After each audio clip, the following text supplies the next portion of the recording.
Hello guys and welcome back to my channel सिर्फ IAS।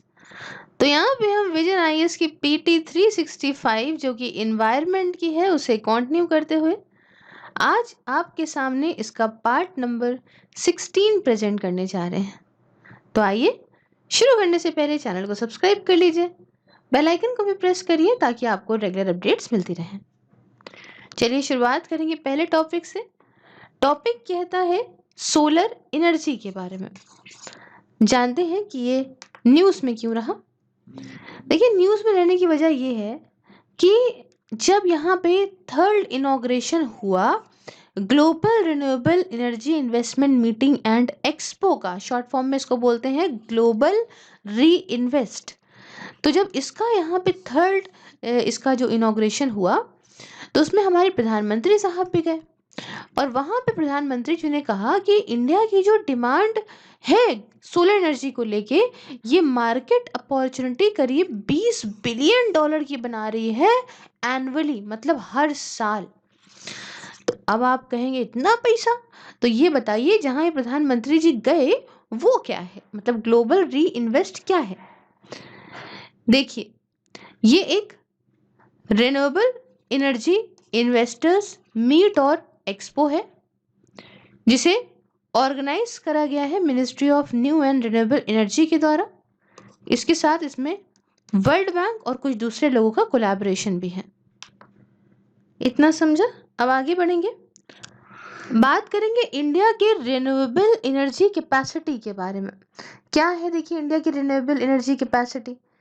देखिए, India की जो ये रिन्यूएबल एनर्जी जनरेशन कैपेसिटी है, ये पूरे वर्ल्ड में अगर हम देखें तो फोर्थ लार्जेस्ट है और करेंटली 136 गीगावाट है, जो सिर्फ 36% है टोटल कैपेसिटी का।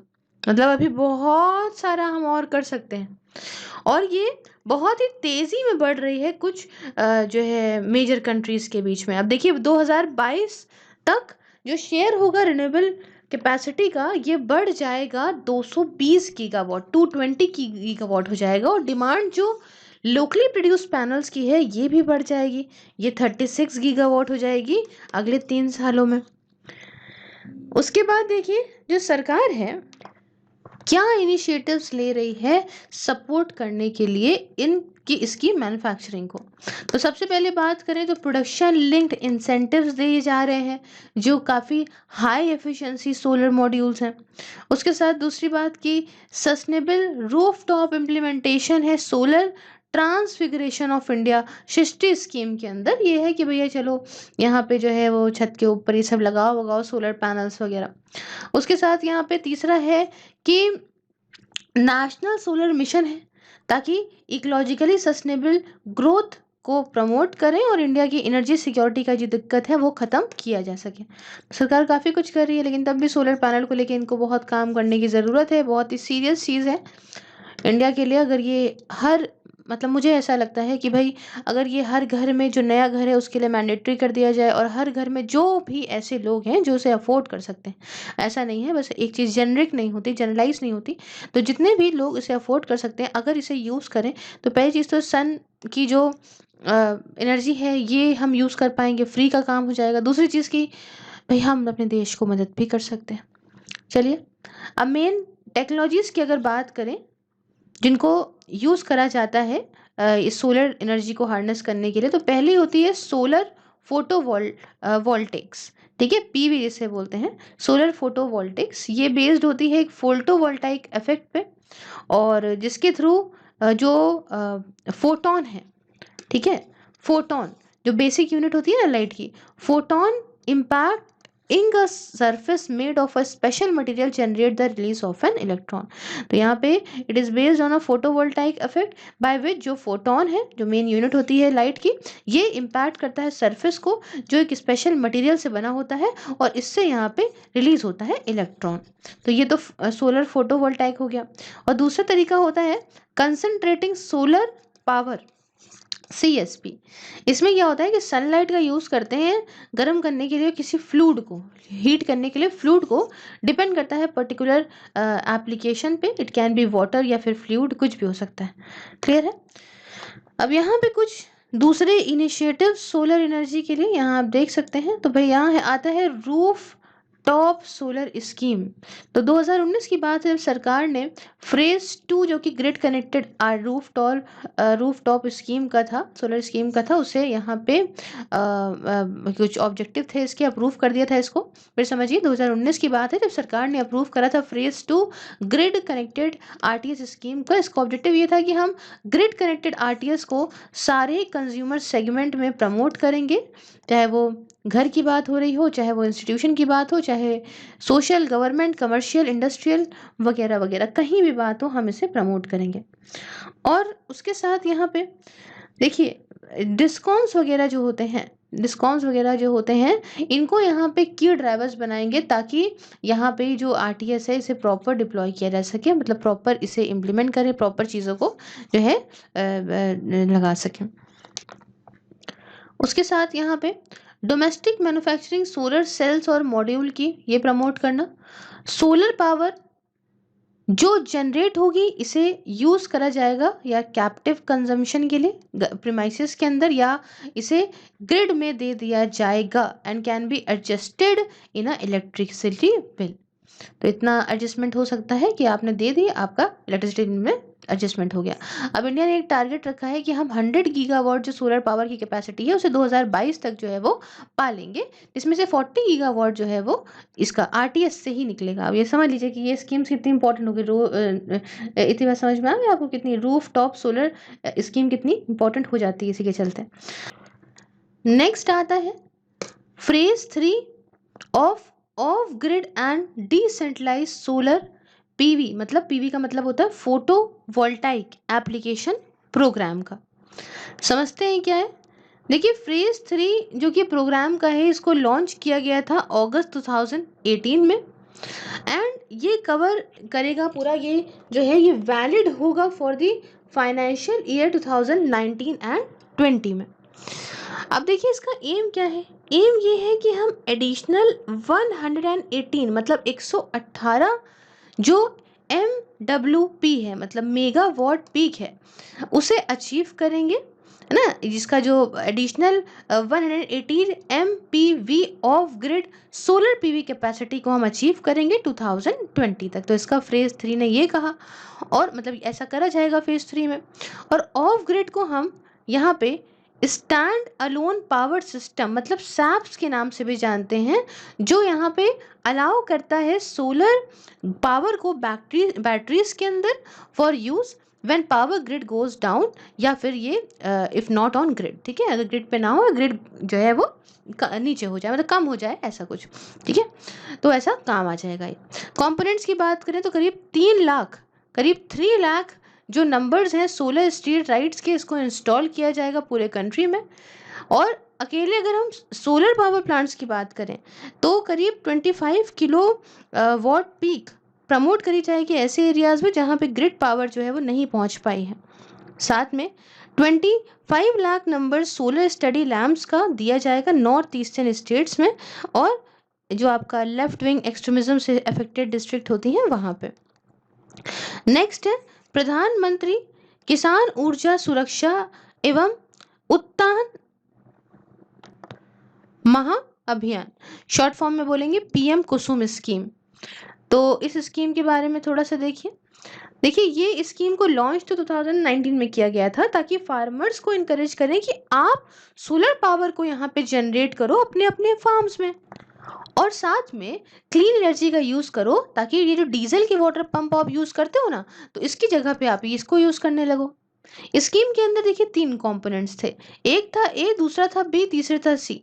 जो कंपोनेंट ए था वो कहता था कि आप 10,000 मेगावाट जो डिसेंट्रलाइज ग्राउंड पे या stilt mounted grid connected solar या other renewable energy based power plants पे ये आप सेटअप करना है आपको। कंपोनेंट बी कहता था कि of grid solar pumps individual farmers को सपोर्ट करा जाएगा कि आप 17.50 मतलब 17.5 लाख करीब 17.5 lakh stand alone solar agriculture pump आप इंस्टॉल करो। और कंपोनेंट 3 कहता था कि सोलराइजेशन होगा ग्रिड कनेक्टेड इलेक्ट्रिक पंप्स का। तो ये 3 कुछ कंपोनेंट थे। अब देखिए रिसेंट चेंजेस क्या हुए स्कीम के अंदर। ये हुआ है कि Beside barren fallow agriculture land, solar power plant can also be installed on pasture land and marshy lands of farmers. मतलब barren land है आपकी पड़ी है, खाली पड़ी है, एग्रीकल्चर लैंड है, उसके अलावा अब ये solar power plant pasture land या मार्शी लैंड में भी फार्मर्स की लगाए जा सकते हैं।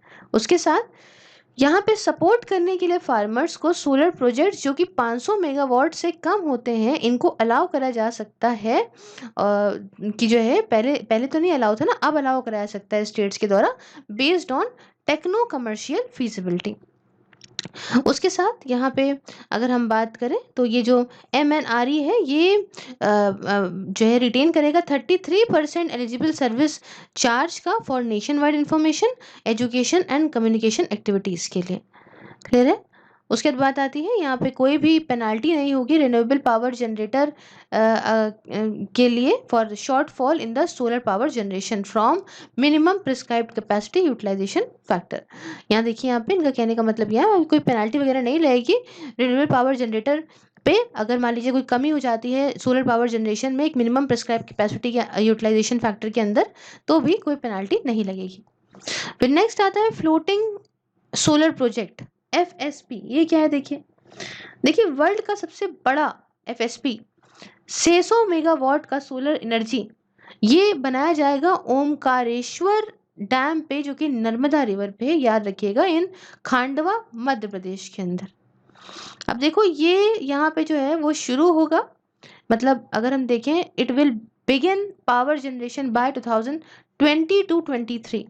और FSP जो है कोई वैल्यूएबल स्पेस ज़मीन पे, मतलब लैंड पे नहीं लेगा। हालांकि ये कह लो कि भाई 25 से 30% महंगा पड़ रहा है, लेकिन चलिए काम आ जाएगा, अच्छी चीज़ है। इंडिया के अंदर अगर हम देखें तो इसमें 10 किलोवाट प्लांट कोलकाता के अंदर, 100 किलोवाट बाय NTPC केरला के अंदर, और 2 megawatt project by greater Visakhapatnam smart city corporation limited के अंदर विशाखापट्टनम में। यहाँ यहाँ ये सब इंक्लूडेड है इंडिया में। उसके बाद वर्ल्ड लार्जेस्ट सोलर ट्री की बात करते हैं तो इसको डेवलप करा गया है CSIR central mechanical engineering research institute and is installed in Durgapur. तो कहाँ पे डेवलप करा गया है? CSIR में, और इंस्टॉल कहाँ है? दुर्गापुर में। इंस्टॉल कैपेसिटी इसकी अबव 11.5 KWP है, किलोवाट पीक। और सोलर ट्री जो है बना होगा एक ये मेटल स्ट्रक्चर से, इसमें सोलर पैनल्स होंगे टॉप पे instead of branches of real tree. मतलब जैसे ब्रांचेस होते हैं ना रियल ट्री की, तो उसके बजाय यहाँ पे जो है वो क्या होगा मालूम है? ये सोलर पैनल्स लगे होंगे। अच्छा, एक सोलर ट्री जो है वो रिड्यूस करेगा 10 to 12 ton of carbon dioxide का एमिशन। तो बहुत ही अच्छी, बहुत ही बढ़िया बात। चलिए आगे बढ़ा जाए। नेक्स्ट टॉपिक आता है यहाँ पे one sun one world one grid के बारे में। आइए जानते हैं कि न्यूज़ में क्यों रहा।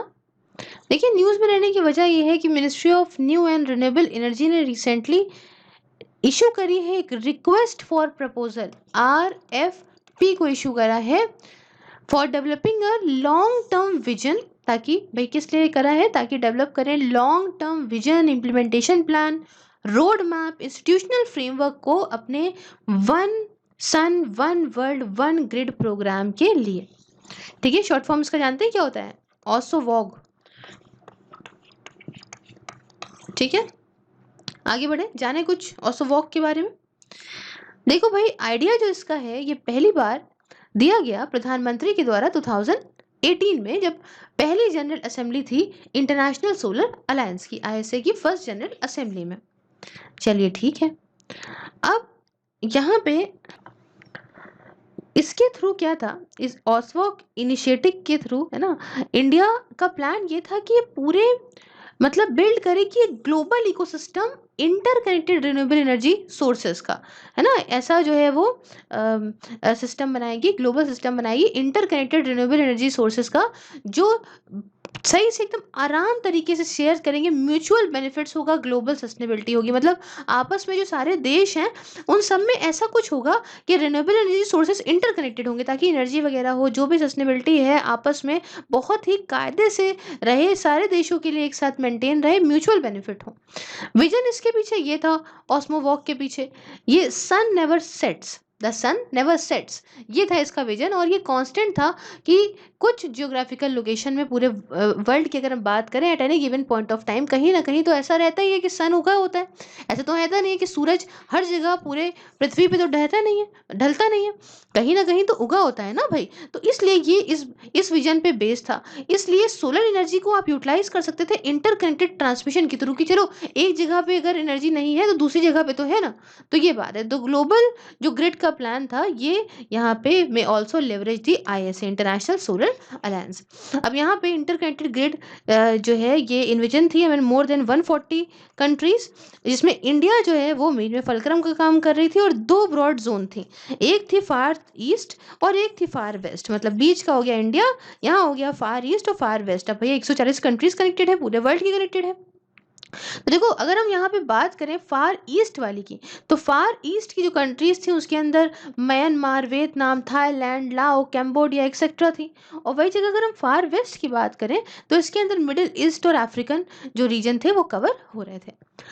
अब बात हो रही थी कि भाई फ्रेजेस क्या हैं ऑसो वॉक के, तो अभी मैं आपको बताती हूँ, इसके थ्रू समझिए। फ्रेजेस ये हैं, फ्रेज 1 2 3, तीन फ्रेज में हो गया।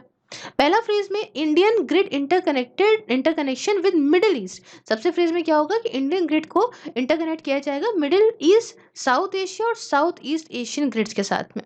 ठीक है, मीसा सिया बोल देंगे। उसके बाद बात आती है फ्रेज 2 की। अब ये जो मीसा सिया है, मतलब ये जो ये वाली ग्रिड है, इसका इंटरकनेक्शन होगा अफ्रीकन पावर पूल्स के साथ में, और दूसरी कंट्रीज जो कि आपकी सोलर और रिन्यूएबल एनर्जी रिच एरियाज में लोकेटेड है उनके साथ में। और फिर फ्रेज 3 आएगा, इसमें ग्लोबल इंटरकनेक्शन हो जाएगा। तो ये कुछ फ्रेजेस हैं इसके। अब देखिए यहाँ पे it has been taken up under World Bank technical assistant program. इसको वर्ल्ड बैंक के टेक्निकल असिस्टेंट प्रोग्राम के अंदर ले लिया गया है। फ़ायदे कुछ ये होंगे, बेनिफिट्स की अगर हम बात करें तो बेनिफिट्स बेटा ये होने वाले हैं कि इन्वेस्टमेंट्स वगैरह आएगा, स्किल्स वगैरह का यूज़ होगा, टेक्नोलॉजी का यूज़ होगा। उसके साथ यहाँ पे प्रोजेक्ट की कॉस्ट कम होगी, एफिशिएंसी ज़्यादा बढ़ेगी। उसके साथ जो है असेट यूटिलाइजेशन बढ़ेगा, मतलब स्केल अप होगा, एक्सेस में एनर्जी का एक्सेस और बढ़ेगा, और वगैरह वगैरह से बहुत सारे जो है फ़ायदे होने वाले हैं। अब इससे रिलेटेड अगर हम कुछ न्यूज़ जान लें तो कहता है भाई वर्ल्ड रिस्क मिटिगेशन इनिशिएटिव। क्या है ये? शॉर्ट फॉर्म तो देखो भाई SRMI है। ठीक है, वर्ल्ड रिस्क मिटिगेशन इनिशिएटिव। देखो भाई वर्ल्ड बैंक ने यहाँ पे इस वर्ल्ड रिस्क मिटिगेशन इनिशिएटिव को ऑपरेशनलाइज करा है। इसमें इन्होंने $333 मिलियन को लगाया है फॉर 22 अफ्रीकन कंट्रीज। ठीक है, अब इसका एम क्या है? उद्देश्य ये है कि हम कंट्रीज को मदद करेंगे कि वो अपना सस्टेनेबल सोलर प्रोग्राम डेवलप करें, जिसकी वजह से उनको प्राइवेट इन्वेस्टमेंट मिले, और इसकी वजह से जो ये पब्लिक के फाइनेंसेस पे डिपेंड करती हैं, जनता से पैसे ले लेके जो काम करती हैं, वो यहाँ पे डिपेंडेंस खत्म हो जाए। डेवलप करा गया है World Bank energy sector management assistant program के द्वारा, और पार्टनरशिप इसमें है एजेंस फ्रैंकाइज डी डेवलपमेंट की, इंटरनेशनल रिन्यूएबल एनर्जी एजेंसी की, और इंटरनेशनल सोलर अलायंस की। तो ये कुछ हमने बात करी one sun one grid one world one grid के पूरे टॉपिक के बारे में। नेक्स्ट बात करेंगे हाइड्रोजन बेस्ड एनर्जी के बारे में। न्यूज़ में क्यों है समझिए। इंडियन फर्म जैसे कि NTPC limited, Indian oil corporation, Acme solar and Greenko, ये सब देख रही हैं हाइड्रोजन को as a new business opportunity for attracting energy. तो ये सारी जितनी भी कंपनीज हैं ये सब ना अब हाइड्रोजन की तरफ अपनी निगाह को जो है वो टिका रही हैं, क्योंकि उनको लगता है कि जो हाइड्रोजन है अब ये नई बिजनेस अपॉर्चुनिटी उनके लिए बन सकती है एनर्जी को निकालने के लिए। ठीक है, तो मतलब ये हो सकता है कि हाइड्रोजन से एनर्जी जनरेट करें। तो अब हाइड्रोजन एज अ फ्यूल क्या है जरा समझते हैं। देखो भाई हाइड्रोजन अपना जो है ये एक ऑल्टरनेटिव फ्यूल है, जिसको जो है प्रोड्यूस करा सकता है अलग अलग डोमेस्टिक सोर्सेज से भी, डोमेस्टिक रिसोर्सेज से भी, और ये बहुत सारा है हमारे इन्वायरमेंट के अंदर, आप जानते हैं। और ये आप जानते हैं हमारे पानी के अंदर भी होता है, H2O होता है ना, तो हाइड्रोजन तो होता ही है। हाइड्रोकार्बन्स के अंदर भी होता है, जैसे कि मीथेन CH4 है तो इसमें भी हाइड्रोजन है। और कोई दूसरे ऑर्गेनिक मैटर के अंदर, मतलब भर भर के हमारे यहाँ ये पड़ा है। हाइड्रोजन ये ऐसी एनर्जी कैरियर होता है, ऐसा एनर्जी का कैरियर होता है that can be use to store, move and deliver energy produce from other sources. मतलब ये अगर किसी और सोर्स से एनर्जी को प्रोड्यूस करा गया है तो हाइड्रोजन के थ्रू क्या कर सकते हैं, इसको स्टोर कर सकते हैं, मूव कर सकते हैं, डिलीवर कर सकते हैं ऐसी एनर्जी को। समझे? तो अच्छा एनर्जी कैरियर भी है ये। और हाइड्रोजन जब ज़्यादा है तो हाई एनर्जी डेंसिटी है, बेटर कंबक्शन कैरेक्टरिस्टिक्स है इसके अंदर, पोल्यूशन नहीं करता है, तो इसके नेचर में पोल्यूटिंग क्वालिटी नहीं है। तो इसके बहुत सारे ऐसे फ़ायदे भी हो गए, है ना, जो पुराने हम लोग एनर्जी के फ्यूल यूज़ करते हैं उसके कंपैरिजन में। तो इसलिए बड़ा फ़ायदेमंद है। और पूरे वर्ल्ड में हाइड्रोजन को प्रोड्यूस कराया जाता है मोस्टली फॉसिल फ्यूल के थ्रू। ठीक है, इसमें 76% नेचुरल गैस से और करीब 23% कोल से, और बाकी बचा हुआ ये इलेक्ट्रोलाइसिस ऑफ वाटर से। तो अब अगर हम हमारे इंडिया की बात करें तो इंडिया के अंदर हाइड्रोजन को कमर्शियली प्रोड्यूस करा जाता है फर्टिलाइजर की इंडस्ट्रीज में, उसके साथ पेट्रोलियम रिफाइनिंग में, केमिकल इंडस्ट्रीज में, साथ में बाय प्रोडक्ट भी होता है क्लोर एल्कली इंडस्ट्रीज वगैरह का। अब देखिए, जो क्लीनर मेथड्स हैं हाइड्रोजन को प्रोड्यूस करने के, इसके अंदर इलेक्ट्रोलाइसिस है ना, पानी का वाया केमिकल या फिर फोटो इलेक्ट्रोकेमिकल रूट्स के थ्रू अगर आ रहा है तो, वरना बाकी कोल और नेचुरल गैस से निकाल रहे तो कहीं ना कहीं तो जो है पोल्यूशन होगा ही होगा। अच्छा, यहाँ देख लो भाई चार्ट में कि type of hydrogen depending upon process of extraction. ठीक है, यहाँ किस तरीके से हाइड्रोजन को आप निकाल रहे हो उस बेसिस पे यहाँ पे कुछ तरीके के हाइड्रोजन आ गए। पहला आता है देखो ग्रीन हाइड्रोजन, ये निकाला जाता है, देखो सबसे सेफ यही है, निकाला जाएगा इलेक्ट्रोलिसिस से वाटर की। इसमें क्या होता है, हाइड्रोजन का जो एटम होता है ना उसको बाहर निकाल लेते हैं, ऑक्सीजन H2O होता है ना पानी का वो, तो हाइड्रोजन का एटम बाहर निकाल लेते हैं। ठीक है, यूज करके यहाँ पे रिन्यूएबल एनर्जी को, जैसे कि विंड, सोलर या हाइड्रो, जिससे वैसे क्या होता है कि जो एमिशंस होते हैं इस प्रोसेस के थ्रू वो एलिमिनेट, वो अलग रहते हैं। तो इतना समझो, यहाँ पे सबसे साफ तरीका यही है। उसके बाद आता है ग्रे हाइड्रोजन, ये फॉसिल फ्यूल जिसे से निकाला गया जो हाइड्रोजन है उसे ग्रे हाइड्रोजन बोलते हैं। और एक आता है ब्लू हाइड्रोजन जो नेचुरल गैस से निकलता है, स्टीम मीथेन रिफॉर्मिंग के प्रोसेस के थ्रू निकलता है, और स्टीम मीथेन रिफॉर्मिंग मिक्स करती है नेचुरल गैस को, मतलब बहुत ही ज़्यादा गर्म स्टीम के साथ में, in the presence of catalyst, जहाँ पे केमिकल रिएक्शन होता है और हाइड्रोजन और कार्बन मोनोऑक्साइड निकल के आते हैं। तो मोनोऑक्साइड निकल रहा है, थोड़ा सा इन दोनों में थोड़ा सा दिक्कत है, बाकी ये वाला तो बड़ा ही सेफ मेथड होता है पहला वाला। क्लियर है? अब यहाँ पे थोड़ा सा ये भी देख लीजिए, हाइड्रोजन एनर्जी इकोसिस्टम क्या है। देखो प्रोडक्शन हुआ, स्टेम मीथेन रिफॉर्मिंग जैसे मैंने बताया, पार्शियल ऑक्सीडाइजेशन, उसके साथ coal gasification, biomass gasification and pyrolysis, electrolysis and photolysis, उसके साथ थर्मोकेमिकल प्रोसेसेस। अब स्टोरेज की बात करें तो देखो, compress gas in underground cabins, compresses gas tanks, उसके साथ यहाँ पे कायरो कंप्रेस टैंक्स हो गया, लिक्विफाइड फॉर्म हो गया, उसके साथ सॉलिड स्टेट फॉर्म में, हर तरीके से आप रख सकते हैं इसको। ट्रांसपोर्टेशन की बात करें तो पाइपलाइंस होती हैं कंप्रेस हाइड्रोजन के लिए, कंप्रेस गैस ट्यूब ट्रेलर्स के थ्रू, उसके साथ जो है लिक्विफाइड हाइड्रोजन ट्रक के थ्रू, HCNG ब्लेंडेड, उसके साथ हाई एनर्जी डेंसिटी कैरियर्स के थ्रू। और अगर यूज़ देखें तो फ्यूल सेल व्हीकल में यूज़ होता है, हाइड्रोजन हाइब्रिड व्हीकल्स में हो सकता है, पावर जनरेशन के लिए हो सकता है, chemical industry, fertiliser industry, refineries में, कई जगह पे इसका यूज़ हो सकता है। अब बात आती है एप्लीकेशन ऑफ हाइड्रोजन। तो एप्लीकेशन कहाँ कहाँ कर सकते हैं यहाँ देखते हैं थोड़ा सा। अगर ना दिख रहा हो तो मैं सेम बात बोलना चाहूँगी कि आप मेरे टेलीग्राम पे जाएं, मैंने इस मैगजीन को वहाँ फॉरवर्ड कर दिया है। अगर वहाँ से नहीं तो विजन आईएएस की ऑफिशियल वेबसाइट से डाउनलोड कर लीजिए, आराम से, आपको कोई दिक्कत नहीं होगी, दिख जाएगा। एक्सप्लेनेशन मैं यहाँ बढ़िया कर दे रही हूँ, वैसे दिख जाएगा, हो सकता है बहुत छोटा हो गया हो चार्ट लगाने में।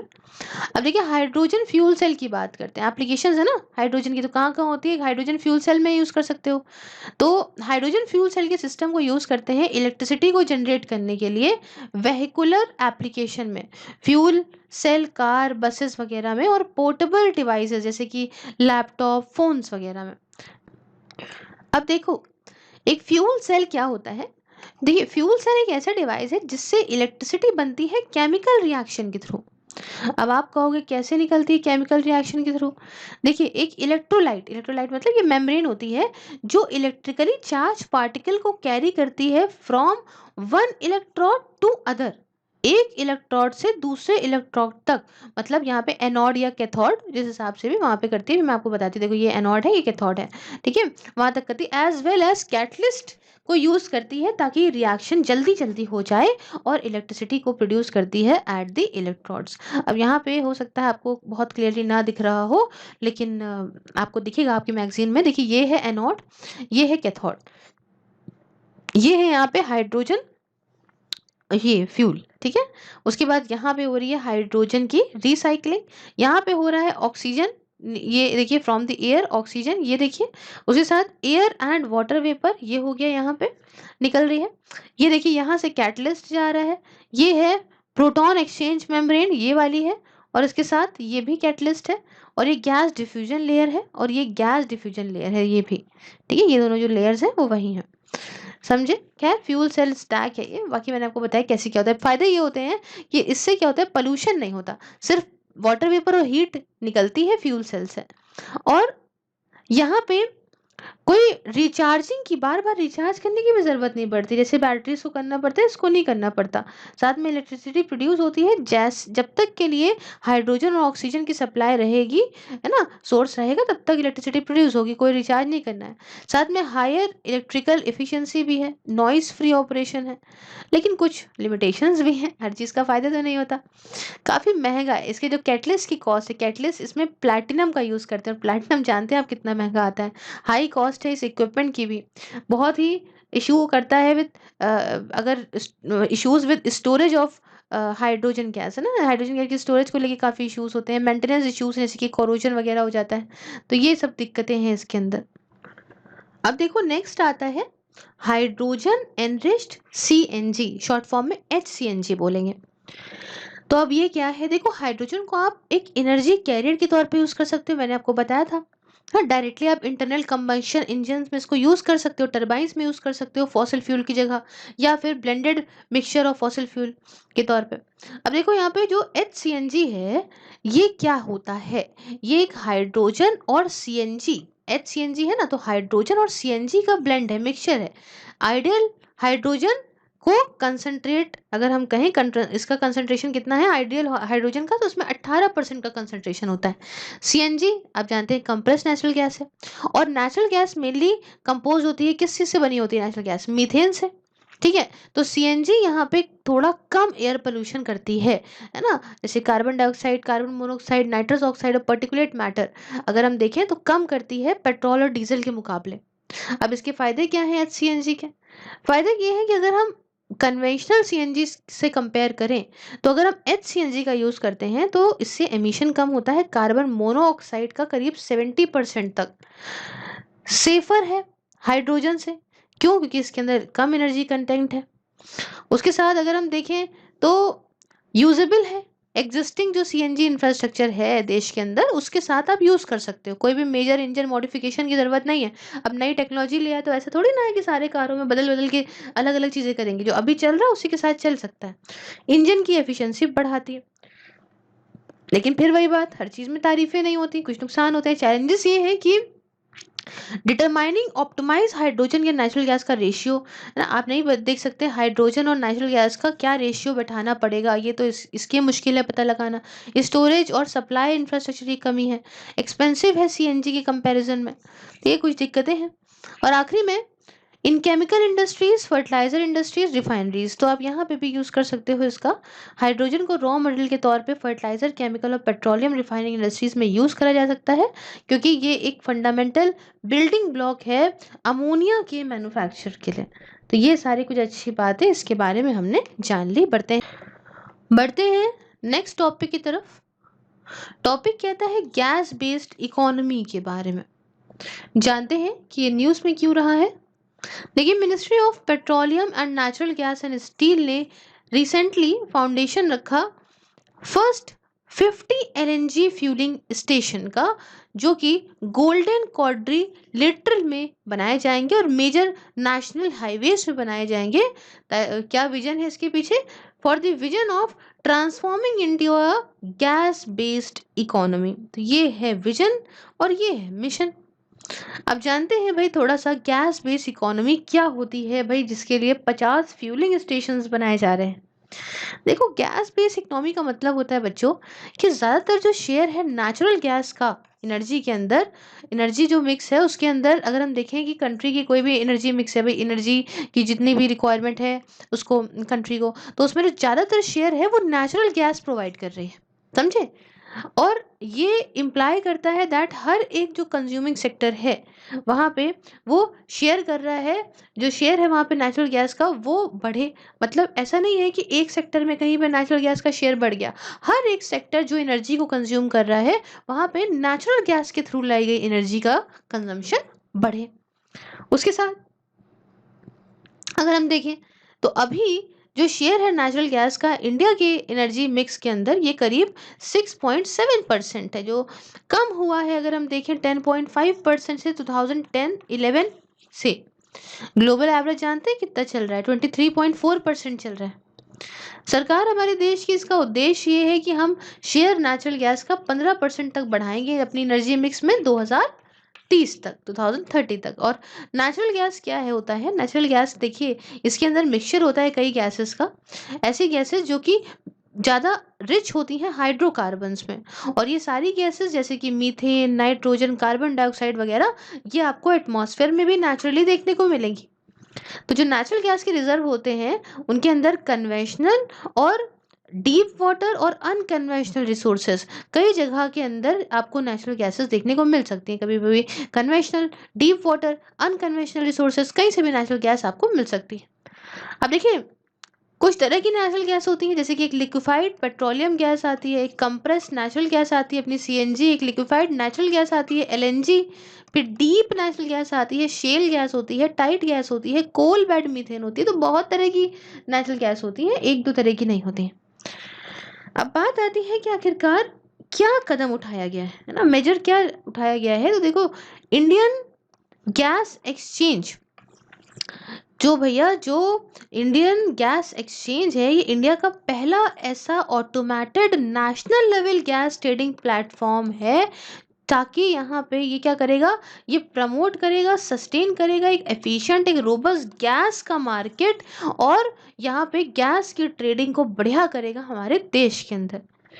इसको सेटअप करा गया था इंडियन एनर्जी एक्सचेंज के द्वारा, और ये लोकल मार्केट प्राइस डिस्कवरी को अलाउ करता है, डिमांड सप्लाई मैचिंग के थ्रू इन ट्रांसपेरेंट पे। समझे यहाँ पे? मतलब देखो, ये प्राइस वगैरह डिटरमाइन हो जाएंगे, लोकल प्राइस की डिस्कवरी होगी कैसे? डिमांड और सप्लाई को एक सही, एक पारदर्शी तरीके से, एक ट्रांसपेरेंट तरीके से मैच करके। अब देखो, जो बायर्स हैं, जो सेलर्स हैं, वो will trade in spot and forward contract at designated physical hubs. ठीक है, ये यहाँ पर ट्रेड वगैरह कर सकते हैं ऑन द स्पॉट, और या फिर फॉरवर्ड कॉन्ट्रैक्ट के थ्रू भी, जो भी फिजिकल हब्स हैं वहाँ पे। अब देखो, दूसरी बात आती है क्या कदम उठाए गए हैं उसमें, कि expansion of city gas distribution network. तो सिटी गैस डिस्ट्रीब्यूशन नेटवर्क को और बढ़ाया गया है सरकार के सपोर्ट से, है ना। सपोर्ट जो दिया है सरकार ने, कैपिटल ग्रांट दी है प्रधानमंत्री ऊर्जा Ganga and Indradhanush north eastern gas grid project के चलते गैस ग्रिड को जो है और एक्सपैंड करा गया, नई नई मार्केट्स तक पहुंचाया गया है ईस्ट और नॉर्थ ईस्ट पार्ट में हमारे देश के। उसके बाद आता है एक कदम जो उठाया गया, नाम है sustainable alternative towards affordable transportation. तो अगर हम इसको बोलेंगे तो ये होता है सतत। ठीक है, इसको लॉन्च करा गया था ताकि एक ऐसा इकोसिस्टम बनाए जहां पे प्रोडक्शन हो कंप्रेस बायोगैस का अलग अलग वेस्ट और बायो मास सोर्सेस से हमारे देश के अंदर। इसका एम ये था कि हम यहाँ पे ये जो कंप्रेस्ड बायो गैस का प्रोडक्शन प्लांट है उनको बनाएंगे और यहाँ पे अवेलेबल करवाएंगे इनको मार्केट में, ताकि ये ऑटोमेटिव फ्यूल के तौर पे यूज हो सके by inviting expression of interest from potential entrepreneurs. ठीक है, यहाँ पे पोटेंशियल एंटरप्रेन्योर्स के थ्रू यहाँ पे सेटअप वगैरह करवाएंगे। इसमें ये था कि हम करीब 5000 ये जो कंप्रेस्ड बायो गैस के प्लांट हैं उन्हें 2023-24 तक लगवा देंगे, सेटअप कर देंगे।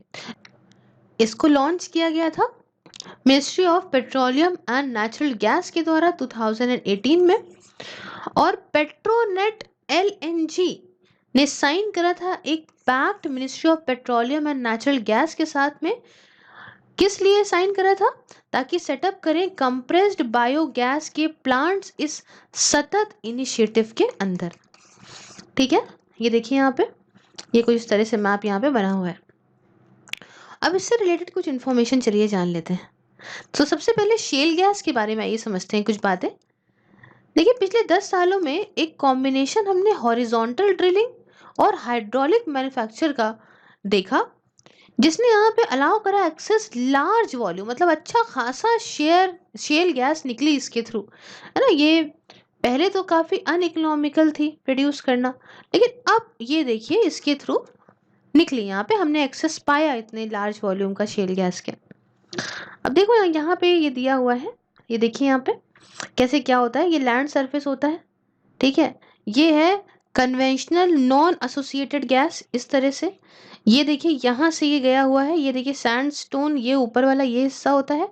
ये गैस रिच शेल यहाँ पे आता है, ठीक है। ये क्या है? ये टाइट सैंड गैस है, ये देखो यहाँ पे। उसके बाद ये गैस का होता है, ये वाला देखिए तो कन्वेंशनल एसोसिएटेड गैस होती है। ये आपका कोल बेड मीथेन है, ये देखिए यहाँ पे जो दिख रहा है, समझे ना। तो ऐसा कुछ होता है शेल गैस का मामला। अब देखो इतना हो गया, इतना समझ में आया आपको कि जो है इससे जो हमारा combination of horizontal drilling and hydraulic manufacturing ने हमें एक्सेस दिया काफ़ी ज़्यादा मात्रा में शेल गैस का। अब देखो शेल गैस क्या होती है, पहले समझो बच्चों। शेल गैस एक तरह की नेचुरल गैस ही होती है जो कि आपको ट्रैप्ड मिलेगी within shale formation. Shale formation का मतलब कि एक जो फाइन एकदम ग्रेन्ड, एकदम जो सेडिमेंट्री रॉक्स होते हैं ना, जो रिच सोर्सेज हैं पेट्रोलियम और नेचुरल गैस का, समझ लीजिए यही। वाइल जो आपकी सीबीएम है, ये एक तरह की नेचुरल गैस है जो कि ट्रैप्ड होती है कार्बन स्ट्रक्चर में कोल सीम्स के। तो ये दोनों एक डिफरेंस होता है। अब रिजर्व जो है देखे गए हैं कैम्बे में, कृष्णा गोदावरी बेसिन में, कावेरी में, गोंडवाना बेसिन में, अपर असम और इंडो गैंजेटिक बेसिन में। इन सारी जगहों पे देखने को मिला है शेल गैस। नेक्स्ट आती है कोल बेड मीथेन। ऊपर सीबीएम बोला था ना, तो ये मत परेशान हो, सीबीएम क्या है, सीबीएम क्या है। सीबीएम का मतलब होता है कोल बेड मीथेन। अब देखो इसके बारे में बताएं तो सरकार आत्मनिर्भर भारत अभियान के अंदर इन्होंने कोल इंडिया लिमिटेड को अलाउ करा है कि आप अपने जो कोल बेड मीथेन के को निकालने के, मतलब जो एक्सट्रैक्शन के राइट्स हैं, उन्हें ऑक्शन कर दीजिए, ठीक है। इस पर बिडिंग होगी और दूसरे लोग ले सकते हैं। अब देखिए central mine planning and design institute ये प्रिंसिपल इम्प्लीमेंटिंग एजेंसी है इन सारे प्रोजेक्ट्स के लिए। और जो सीबीएम है ये एक अनकन्वेंशनल फॉर्म है हमारी नेचुरल गैस का, जो कि कोल डिपॉजिट या फिर कोल सीम्स के अंदर पाया जाता है। ये बनती है जब कोलिफिकेशन प्रोसेस के थ्रू बनती है, मतलब समझ लो ये कोलिफिकेशन प्रोसेस के थ्रू बनती है by transforming of plant material into coal, ठीक है। यहाँ पे प्लांट का मटेरियल कोल में बदलता है। Methane held underground within coal, जो मीथेन होती है ना अंडरग्राउंड, है ना, कोल के अंदर, इसे निकाला जाता है ड्रिलिंग के through into coal seam and इसमें से एंड रिमूविंग ग्राउंड वाटर वगैरह को हटा के। इससे क्या होता है? Resulting drop in pressure causes methane to be release from coal. अब प्रेशर कम हो गया तो इससे जो मीथेन है वो बाहर आ गया। भी यहाँ पे समझाती हूँ मैं, ठीक है। और यहाँ पे it can be use for power generation as compressed natural gas, auto fuel या फिर फीड स्टॉक फर्टिलाइजर वगैरह के लिए इसको यूज़ करते हैं। अब ये देखो ये यहाँ पे शेल है, यहाँ पे सैंडस्टोन है, ये कोल है यहाँ पे, और यहाँ पे देखो ये गैस फ्लो है, ठीक है। ये इस तरीके से, ये देखो ये सीबीएम है, ठीक है। अब ये वाटर जोन आ गई यहाँ पे। अब देखो ये प्रॉपर तरीके से ये ड्रिलिंग कर रहे हैं, समझ लो। ये देखो यहाँ पे ड्रिलिंग के थ्रू निकाल रहे हैं, ये मीथेन गैस वाटर इस तरीके से निकला यहाँ पे मामला, समझे। ये ऊपर इसकी शेल नजर आ रहा है आपको। तो इस तरीके से कुछ यहाँ पे ये निकलती है, क्लियर है। अब देखो यहाँ पे जो सीबीएम पॉलिसी 1997 की आई थी, ये ऑफर करती थी blocks for exploitation of CBM through open competitive bidding system. मतलब ओपन कॉम्पिटिटिव बिडिंग सिस्टम के थ्रू आप यहाँ पे क्या कर सकते हो, ऑफर करती थी blocks for exploitation of CBM. ठीक है, आप यहाँ पे सीबीएम वगैरह निकाल सकते हो इस ओपन कॉम्पिटिशन बिडिंग सिस्टम के थ्रू। किसकी? सीबीएम पॉलिसी 1997 ये बात कहती थी। अब रिजर्व हमारे इंडिया के अंदर कहाँ कहाँ है सीबीएम के? तो गोंडवाना सेडिमेंट्स ईस्टर्न इंडिया के अंदर, इसके अंदर बहुत सारा इंडिया का कोल रिजर्व है। सारे करंट सीबीएम प्रोड्यूसिंग ब्लॉक्स यहीं पे हैं। और कोई दूसरे सीबीएम प्रोजेक्ट्स के अंदर रानीगंज कोल फील्ड आती है जो कि वेस्ट बंगाल में है, झरिया कोल फील्ड आती है झारखंड के अंदर है, साथ में ईस्ट और वेस्ट बोकारो कोल फील्ड आती है, ये भी झारखंड के अंदर, ऐसे बहुत सारी है। ठीक है, फिर बात आती है यहाँ पे नेक्स्ट की मीथेन हाइड्रेट्स के बारे में। देखो एक स्टडी करी गई अग्रहार रिसर्च इंस्टीट्यूट के द्वारा, पुणे का है ये, इनके द्वारा किया गया, और इसमें देखने को मिला कि बहुत ही ज़्यादा मात्रा में मीथेन हाइड्रेट डिपॉजिट जो बायोजेनिक ओरिजिन के हैं कृष्णा गोदावरी बेसिन में देखने को मिले हैं, जो कि अंडमान एंड महानदी के कोस्ट के पास हैं। अब देखो मीथेन हाइड्रेट ये बनते हैं कब? ये तब बनते हैं जब हाइड्रोजन बॉन्डेड वाटर जो होता है और मीथेन गैस जो होती है, ये दोनों कांटेक्ट में आते हैं काफ़ी ज़्यादा हाई प्रेशर और लो टेम्परेचर में ओशंस के अंदर। ठीक है, प्रेशर बहुत हाई होता है और टेम्परेचर बहुत कम होता है, तो ये दोनों आपस में बॉन्डिंग बना लेते हैं, कांटेक्ट में आ जाते हैं ओशंस में। ये माना गया है कि 1 क्यूबिक मीटर मीथेन हाइड्रेट का इसके अंदर 160 से लेके 180 क्यूबिक मीटर तक का मीथेन होता है। और ये भी माना गया है कि मीथेन जो कि मीथेन हाइड्रेट्स के अंदर होता है इन केजी बेसन, ये टॉइस है then that of fossil fuel reserve available worldwide. मतलब पूरे वर्ल्ड में जितना अवेलेबल होगा उससे 2 गुना है इस जगह पे। तो देखते हैं कितना निकलता है, पता तो चलेगा। नेक्स्ट बात करते हैं कोल गैसिफिकेशन की। तो देखिए इंडिया ने टारगेट किया है कि हम 100 मेट्रिक कोल गैसिफिकेशन करेंगे 2030 तक। अब आप कहेंगे कोल गैसिफिकेशन तो बताइए क्या है? देखिए ये एक ऐसा प्रोसेस है जो केमिकली फॉसिल फ्यूल को बदल देता है एक सिंथेटिक नेचुरल गैस में, एसएनजी जिसको बोलते हैं, है ना। इंस्टेड ऑफ बर्निंग इट, जलाने की बजाय ये डायरेक्टली फॉसिल फ्यूल को सिंथेटिक नेचुरल गैस में बदल देता है। अब जो इस प्रोसेस में ये सिंथेटिक नेचुरल गैस बनी ना, ये क्या है? ये मिक्सचर है हाइड्रोजन का, कार्बन मोनोऑक्साइड का और कार्बन डाइऑक्साइड का। और सिन गैस को यूज करा जा सकता है बहुत सारे फर्टिलाइजर, फ्यूल, सॉल्वेंट या सिंथेटिक मटेरियल्स को बनाने में। आपने सिन गैस के बारे में बहुत सुना होगा, शायद इसका फुल फॉर्म होता है सिंथेटिक नेचुरल गैस।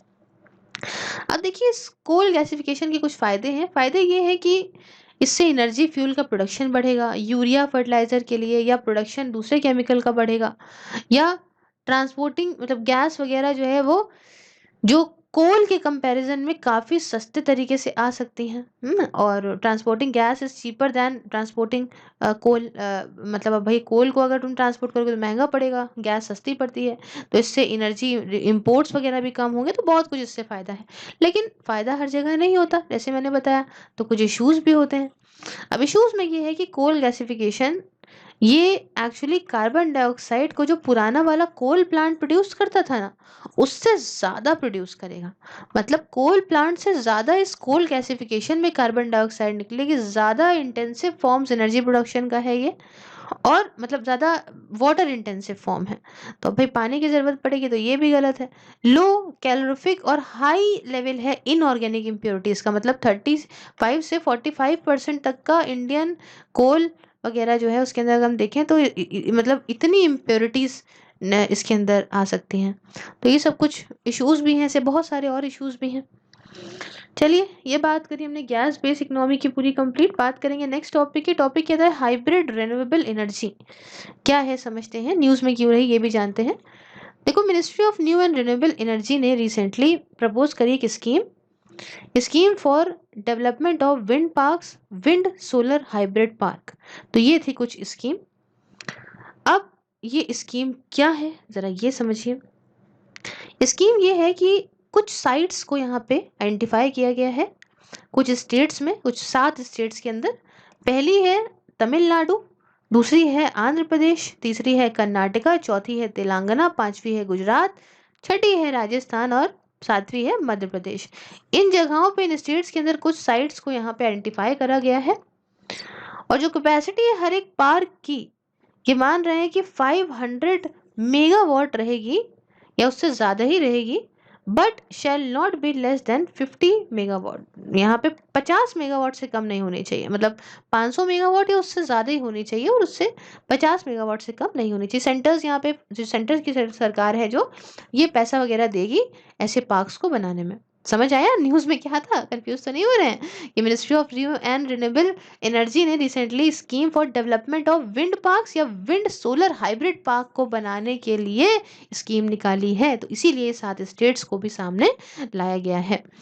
अब देखो यहाँ पे आगे अगर हम बात करें तो स्टेट गवर्नमेंट सेलेक्ट करेंगी पार्क डेवलपर को, और यहाँ पे पार्क डेवलपर जो होगा वहां पे फैसिलिटेट करेंगे पार्क डेवलपर को इन एक्विजिशन या lease hold of identifier site. जो भी साइट है वहां पे एक्विजिशन उस साइट को कैसे पाएगा या लीज वगैरह दी जाएंगी इनके थ्रू, और सारे ही जो स्टैट्यूटरी जो भी क्लियरेंसेस वगैरह इसको लेने हैं इस पार्क को डेवलप करने के लिए, सब कुछ स्टेट गवर्नमेंट दे देगी। अब देखो विंड एनर्जी पार्क यहाँ पे plug and play solution provide करेंगे, मतलब अवेलेबिलिटी लैंड की, ट्रांसमिशन की, जो भी इंफ्रास्ट्रक्चर बनाना है, जो भी अप्रूवल चाहिए इन्वेस्टर्स को, सब देंगे ताकि विंड और या फिर विंड सोलर पावर प्रोजेक्ट्स को वहां पे लगाया जा सके। अब इनमें से जैसलमेर विंड पार्क राजस्थान के अंदर, इसकी इंस्टॉल कैपेसिटी 1064 मेगावाट की होगी और ये सबसे बड़ा पार्क होगा इंडिया के अंदर, तो याद रखिएगा क्योंकि जैसलमेर में देखो बहुत गर्मी भी पड़ती है। साथ में ये जो MNRE है इसने tariff based competitive bidding guidelines को भी इशू करा है। पावर प्रिक्योरमेंट कैसे होगा in grid connected solar wind hybrid project से, मतलब हाइब्रिड रिन्यूएबल एनर्जी से, इसके लिए गाइडलाइंस भी निकाल दी गई हैं। और रिसेंटली सरकार ने यहाँ पे ये भी क्लियर कर दिया, लैंड अलॉटमेंट को भी क्लियर कर दिया है mega renewable energy hybrid park के लिए। कहाँ पे? कच्छ, कच्छ है ना गुजरात में, कच्छ रीजन में, जिसमें कैपेसिटी होगी 41,500 मेगावाट सोलर और विंड की, है ना। और ये वर्ल्ड का लार्जेस्ट रिन्यूएबल एनर्जी पार्क होने वाला है। तो अब बात कुछ जान लेते हैं हाइब्रिड रिन्यूएबल एनर्जी के बारे में। देखिए हाइब्रिड रिन्यूएबल एनर्जी यूजुअली आपको इसके अंदर दो या दो से ज़्यादा रिन्यूएबल एनर्जी के सोर्सेज मिलते हैं जो इस तरीके से कंबाइन करे जाते हैं जिससे एक बढ़िया एफिशिएंट सिस्टम बने। इसमें proper appropriate energy conversion technology हो जो कि एक साथ कनेक्टेड हो ताकि पावर जो है वो लोकल लोड या ग्रिड को मिल सके प्रॉपर। तो इस तरीके से कुछ कनेक्टेड होते हैं दो या दो से ज़्यादा रिन्यूएबल एनर्जी सोर्सेज। अब देखो रिन्यूएबल एनर्जी हाइब्रिड्स, हाइब्रिड्स का मतलब ही है ना कि खूब सारी रिन्यूएबल एनर्जी कनेक्टेड है आपस में। यही एक तरीका भी है अगर हमें रिलायबल, सस्ता और अच्छी तरीके से, मतलब सारी रिन्यूएबल एनर्जी एक साथ आ जाए, अगर हमें ऐसा करना है, अलग अलग कॉम्बिनेशन से काम करना है या रिन्यूएबल एनर्जी की जनरेशन सोर्सेज को एक साथ लेकर आना है एक दूसरे के साथ, जैसे कि विंड या सोलर एनर्जी को एक साथ लाने की बात है, तो अगर एक साथ लाना है तो इसके लिए ये हाइब्रिड रिन्यूएबल एनर्जी बहुत ज़्यादा इंपॉर्टेंट और बढ़िया चीज़ है। यहाँ पे अलग अलग तरीके की हाइब्रिड रिन्यूएबल एनर्जी सिस्टम्स हैं, जैसे कि बायोमास विंड फ्यूल सेल आता है, एक फोटोवोल्टाइक विंड आता है, उसके साथ हाइड्रो विंड हो गया, फोटोवोल्टाइक बायोमास वगैरह हो गया, तो ये सब कुछ इसके अंदर आता है। अच्छा यहाँ पे थोड़ा सा आप ना ये भी देख लो, हाइब्रिड रिन्यूएबल एनर्जी सिस्टम, ये देखिए इसके अंदर ये फोटोवोल्टाइक एरे लगा हुआ है, ये DC AC मोटर है, इधर ये इन्वर्टर है, ये विंड टरबाइन चल रही है, ठीक है, यहाँ से यहाँ आया, उसके बाद ये कंट्रोल यूनिट है, फिर यहाँ से ये लोड है, ठीक है, ये बायोगैस जनरेटर है, ये देखो, उसके बाद ये यहाँ पे इससे आउटगोइंग इनकमिंग ज़्यादा है, दोनों है जनरेटर मोटर से, ठीक है। अब ये लोअर रिजर्वॉयर है, उसके बाद ये देखिए पंपिंग ऊपर कर रहा है, जनरेटिंग नीचे आ रही है, ये अपर रिजर्वॉयर है, ठीक है, ये हेड है इसका। तो ये कुछ इस तरीके से हाइब्रिड रिन्यूएबल एनर्जी सिस्टम काम करता है। अब देखिए आखिरी में कुछ रिलेटेड इन्फॉर्मेशन के बारे में बताना चाहूंगी, उसमें आता है national wind solar hybrid policy. ये क्या है? देखो भैया मेन उद्देश्य इस पॉलिसी का ये है कि एक ऐसा फ्रेमवर्क बनाए जिससे large grid connected wind solar जो फोटो वोल्टाइक हाइब्रिड सिस्टम है वो और ज़्यादा प्रमोट हो सके, ताकि प्रॉपर यूटिलाइजेशन हो, अच्छे से एफिशिएंट यूटिलाइजेशन हो इस पूरे ट्रांसमिशन इंफ्रास्ट्रक्चर का, और लैंड वगैरह का। और इससे हमें क्या हो कि जो ग्रिड की स्टेबिलिटी है वो अच्छी पा सकें। उद्देश्य यही है इस national wind solar hybrid policy का एम ये करती है कि भाई देखो, ऑब्जेक्टिव तो मैंने बताया, एम ये है कि हम नई नई टेक्नोलॉजी को लेकर आएंगे, नए नए तरीके को लेकर आएंगे, जिससे हम एक साथ काम करें विंड और सोलर पीवी प्लांट को एक करने में। अब इम्प्लीमेंट कैसे करेंगे, तो इम्प्लीमेंटेशन स्ट्रैटेजी बताऊं तो सबसे पहले अगर हम देखें तो configurations and use of technology. तो पहली चीज तो wind solar hybrid AC integration हो। इसमें क्या होगा समझो, फिर समझ लो, एक बार सुन ही रहे हो आप लोग। तो wind solar hybrid AC integration, इसमें क्या होगा कि एसी आउटपुट, एसी डीसी दो होते हैं ना, तो एसी आउटपुट जो है दोनों का ही, विंड का भी और सोलर सिस्टम का भी, इसे या तो जो है एलटी साइड से या एचटी साइड से, दोनों से, इनमें से किसी से भी यहाँ पे जोड़ देंगे। उसके साथ अगर हम बात करें wind solar hybrid DC integration, तो एसी की तो हमने बात कर ली, ठीक है, और डीसी की अगर हम बात करें तो डीसी इंटीग्रेशन कैसे होगा, इसमें डीसी आउटपुट दोनों ही विंड का या सोलर पीवी प्लांट का, इसको कनेक्ट करेंगे कॉमन डीसी बस में और एक कॉमन इन्वर्टर में, जो भी सूटेबल होगा कंबाइंड आउटपुट एसी कैपेसिटी के लिए, जो भी सूटेबल होगा, है ना, उसको यूज करेंगे इस डीसी पावर को एसी पावर में, क्योंकि आप जानते हैं हर चीज अब एसी पावर से ही चलती है, डीसी से तो चलती नहीं है, पहले होता करता था, समझे। उसके साथ दूसरी बात इन्होंने सोची है कि new wind solar hybrid plant and hybridisation of existing wind solar PV plant. तो मतलब नए जो है विंड और सोलर का हाइब्रिड प्लांट लगाएंगे, और अगर जो अभी जो विंड या फिर सोलर पीवी प्लांट हैं उनका हाइब्रिडाइजेशन भी करेंगे, तो ये काम करेंगे। तीसरी बात बैटरी स्टोरेज। तो बैटरी स्टोरेज में ये है कि भाई बैटरी स्टोरेज को ऐड करा सकता है हाइब्रिड प्रोजेक्ट में, ताकि जो वेरिएबिलिटी है होती है इस आउटपुट पावर की, वो यहाँ पे कम हो सके, ज़्यादा एनर्जी आउटपुट निकले, है ना, अवेलेबिलिटी बरकरार रहे इस फर्म पावर की पर्टिकुलर पीरियड तक के लिए। और आखिरी में रेगुलेटरी रिक्वायरमेंट की बात करें तो सेंट्रल इलेक्ट्रिसिटी अथॉरिटी और CERC ये पूरा देखेंगे क्या आखिरकार यहाँ बनाएंगे, क्या स्टैंडर्ड होना चाहिए, क्या रेगुलेशन होनी चाहिए इस विंड सोलर हाइब्रिड सिस्टम की, समझे। बढ़ते हैं नेक्स्ट टॉपिक की तरफ। टॉपिक कहता है ग्रीन मार्केट के बारे में, जानते हैं क्या है और क्यों न्यूज़ में रहा। देखिए central electricity regulation commission CERC ने क्या करा है ना, ऊपर हमने CERC का नाम लिया था, देख लीजिएगा, सेंट्रल इलेक्ट्रिसिटी रेगुलेटरी कमीशन होता है। इसने एक इंडियन एनर्जी एक्सचेंज ना, CERC हैज अप्रूव्ड, इसने क्या अप्रूव करा है, इंडियन एनर्जी एक्सचेंज का proposal for transaction in the green term ahead market contracts. फिर समझिए, CERC ने अप्रूव करा है इंडियन एनर्जी एक्सचेंज का जो प्रपोजल था for transaction in the green term ahead market contracts, तो इसने अप्रूव कर दिया है। जानते हैं ये ग्रीन टर्म अहेड मार्केट क्या है। देखो शॉर्ट फॉर्म में इसको GTAM बोलते हैं। ये एक ऐसा प्लेटफॉर्म रहेगा जहां पे ट्रेडिंग हो सकती है रिन्यूएबल की, साथ में ये ऐसा पहला फिजिकल ट्रेडिंग हो सकती है जहां पे रिन्यूएबल एनर्जी की, ऐसा ये पहला प्लेटफॉर्म है जहां पे आप फिजिकल ट्रेडिंग कर सकते हो रिन्यूएबल एनर्जी की। अब देखिए जो ग्रीन मार्केट है ये कन्फर करेगी recognition on a trade as green power. तो कन्फर का मतलब ग्रांट करेगी, है ना, on recognition on a trade as green power. और इसलिए जो भी एंटिटीज हैं, जो भी ओबलाइज एंटिटीज हैं, अब अपने जो रिन्यूएबल परचेज ऑब्लिगेशन है उन्हें डिस्चार्ज कर पाएंगी। कैसे, बाय बाइंग पावर, खरीद सकती हैं पावर को इस रिन्यूएबल एनर्जी कंपनीज से इन द एक्सचेंज। अच्छा पहले क्या था ना कि पहले जो ओब्लाइज एंटिटीज थे इस पावर के, विंड या सोलर कंपनी के, ये क्लेम नहीं कर सकते थे that he had met RPO, कि मतलब इन्होंने जो रिन्यूएबल परचेज ऑब्लिगेशन है ना मीट कर लिया है, तो पहले नहीं कर सकते थे। इसलिए देयर विल बी अब separate contracts for solar and the non solar energy. तो अलग अलग कॉन्ट्रैक्ट होंगे यहाँ पे सोलर और नॉन सोलर एनर्जी के लिए, ताकि यहाँ पे सोलर और नॉन सोलर प्रो फुलफिलमेंट किया जा सके। अब इससे रिलेटेड कुछ इन्फॉर्मेशन पहले जान लेते हैं। देखिए, इंडियन एनर्जी एक्सचेंज की बात करें तो ऐसा पहला और सब बहुत बड़ा एनर्जी एक्सचेंज है इंडिया के अंदर, जो पूरे देश में मतलब nation wide automatic trading platform है फिजिकल डिलीवरी के लिए इलेक्ट्रिसिटी की, साथ में रिन्यूएबल एनर्जी सर्टिफिकेट की और एनर्जी सेविंग सर्टिफिकेट की भी। और अगर हम ये आरपीओ जो बात कर रहे थे ना, ये रिन्यूएबल परचेज ऑब्लिगेशन, ये क्या होते हैं समझिए। ये एक ऐसा मैकेनिज्म है जिसके थ्रू जो ओब्लाइज एंटिटीज हैं, मतलब इसमें आप समझिए, जिसमें आपके डिस्कॉम हो गए ना, डिस्ट्रीब्यूशन कंपनीज जो होती हैं, डिस्कॉम हो गए, ओपन एक्सेस कंज्यूमर हो गए, कैप्टिव पावर प्रोड्यूसर हो गए, ये सारे के सारे परचेज कर सकते हैं कुछ परसेंटेज यहाँ से इलेक्ट्रिसिटी का रिन्यूएबल एनर्जी सोर्सेस से, है ना, as a percentage of total consumption of electricity. मतलब अपने टोटल कंजम्पशन जो इलेक्ट्रिसिटी का उसका कुछ परसेंटेज वो यहाँ से ले सकते हैं। तो आरपीओ को कैटेगराइज करा जाता है सोलर और नॉन सोलर आरपीओ के तौर पे, समझे, सन वाले और फिर सन वाले से नहीं। तो ये होते हैं कुछ आरपीओ वगैरह। अब आखिरी में कुछ रिलेटेड न्यूज़ के बारे में जान लेते हैं।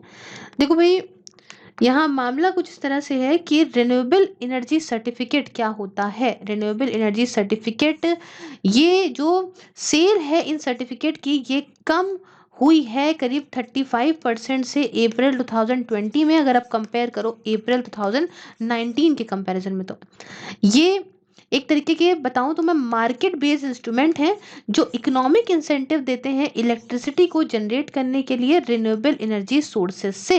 मतलब अगर आप रिन्यूएबल एनर्जी सोर्सेज से इलेक्ट्रिसिटी को बना रहे हो तो आपको कुछ इकोनॉमिक इंसेंटिव दिया जाएगा।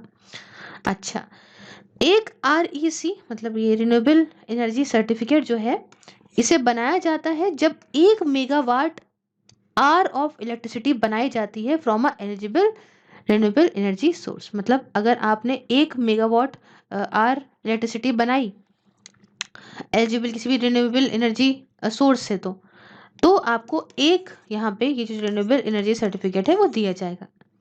अब देखो, जनरेटर्स होते हैं वो इलेक्ट्रिसिटी को बेच सकते हैं रिन्यूएबल सोर्सेज से बनाई इलेक्ट्रिसिटी को, जैसे कि कन्वेंशनल इलेक्ट्रिसिटी बेची जाती है वैसे ये भी बेच सकते हैं। और ये जो रिन्यूएबल एनर्जी सर्टिफिकेट्स हैं, ये ऑफर करते हैं and offer REC separately to oblige entities to fulfil their renewable purchase obligation. अब ये जो आरईसीज हैं इनको ट्रेड करा जाता है एनर्जी इंडियन एक्सचेंज में और पावर एक्सचेंज ऑफ इंडिया में भी। उसके साथ एक और रिलेटेड न्यूज़ में बात है, वो है Indian energy exchange introduces real time trading of electricity. इन्होंने रियल टाइम ट्रेडिंग इलेक्ट्रिसिटी की इंट्रोड्यूस करी है। इसके अंदर क्या है कि ऑक्शंस करे जाएंगे 48 टाइम्स इन अ डे, एक दिन में 48 बार, वंस एवरी हाफ आवर, हर एक आधे घंटे में एक बार। फ़ायदा ये होगा कि इलेक्ट्रिसिटी प्रोड्यूसर को ये मदद मिलेगी कि ये अब जो एक्स्ट्रा एनर्जी इनके पास है, सरप्लस है, उसे बेच सकते हैं और कंज्यूमर यहाँ पे खरीद सकते हैं अगर कंज्यूमर को कमी पड़ रही है। तो यूटिलाइजेशन अच्छे तरीके से होगा रिन्यूएबल एनर्जी का, है ना, फ्लक्चुएशन से जो है हिलता रहता है, फ्लक्चुएशन हुआ करती है इसके अंदर। अब इसका यूटिलाइजेशन अच्छे से होगा और ग्रिड सिक्योरिटी और ज़्यादा इन्हांस होगी और बहुत सारे और भी अच्छे अच्छे फ़ायदे हैं इसके अंदर। बढ़ा जाए नेक्स्ट टॉपिक की तरफ। टॉपिक कहता है fostering effective energy transition report. क्या है, न्यूज़ में क्यों नहीं समझते हैं। देखिए, recently fostering effective energy transition report को रिलीज करा है। किसने करा है ये इंपॉर्टेंट है, वर्ल्ड इकोनॉमिक फोरम ने करा है, ठीक है। तो अब ये रिपोर्ट क्या है ये जानते हैं। देखो भाई, रिपोर्ट जो आपकी एनर्जी ट्रांजिशन इंडेक्स 2020 का था ना, उसकी फाइंडिंग्स पे बेस्ड है। उसने क्या पता लगाया उसके बाद ही रिपोर्ट बनाई। तो एनर्जी ट्रांजिशन इंडेक्स ने बेंचमार्क करा कंट्रीज को उनकी करंट एनर्जी सिस्टम की परफॉर्मेंस के देखते हुए, और साथ ही साथ क्या उन्होंने तरीके उठाए, कितना वो रेडी है एनर्जी ट्रांजिशन के लिए to a secure sustainable affordable and inclusive future energy system के लिए। तो ये सब ध्यान दे के ये यहाँ पे इन्होंने रिपोर्ट बनाई है कि भैया देखो अभी करंट जो कंट्रीज हैं उनकी क्या एनर्जी सिस्टम में परफॉर्मेंस चल रही है और साथ में कितना वो तैयार है आगे एनर्जी ट्रांजिशन के लिए। क्या मतलब सस्टेनेबल और अफोर्डेबल और इंक्लूसिव फ्यूचर एनर्जी सिस्टम कैसे वो करेंगे, उसके लिए उनका क्या प्लान है, सब इसने देखा है। ये it is intended to enable policymakers and business to plot course for a successful energy transition। कि भैया यहाँ पे क्या हो कि ऐसा जो भी एनर्जी जो पॉलिसी मेकर्स वगैरह होते हैं, इनको भी, ये बिजनेसेस को भी ऐसा बढ़िया रहे, ताकि ये जो एनर्जी का ट्रांजिशन है, मतलब ये जो रिन्यूएबल एनर्जी से एनर्जी बना रहे हैं, कैसे क्या हो रहा है, ये सब प्रॉपर तरीके से हो सके, सक्सेसफुल हो सके। अब इसमें क्या है, इसमें देखिए भाई, स्वीडन की बात करें तो स्वीडन ने टॉप किया है इस इंडेक्स में, वाइल इंडिया की जो है वो 2 पोजीशन बढ़ी है, 74th पे आया है ये अब, है ना? और इम्प्रूवमेंट्स हमने देखे हैं सारे की पैरामीटर्स में, इकोनॉमिक ग्रोथ के, एनर्जी सिक्योरिटी के, एनवायरमेंटल सस्टेनेबिलिटी के।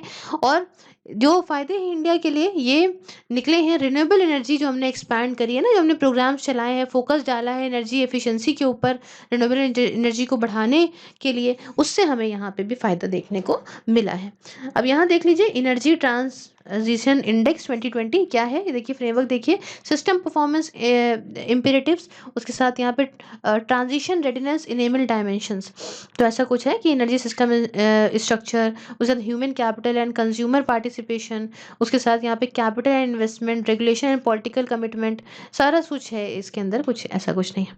खैर, यहाँ पे हमारा ये जो पार्ट है वो होता है complete. So if you like the video, please like the video, share with your friends, subscribe your channel Surfires, and if you want to follow me on any social media platform, link is in the description. Of course, you can join my membership and also can enjoy the various perks. Thank you so much. Take care.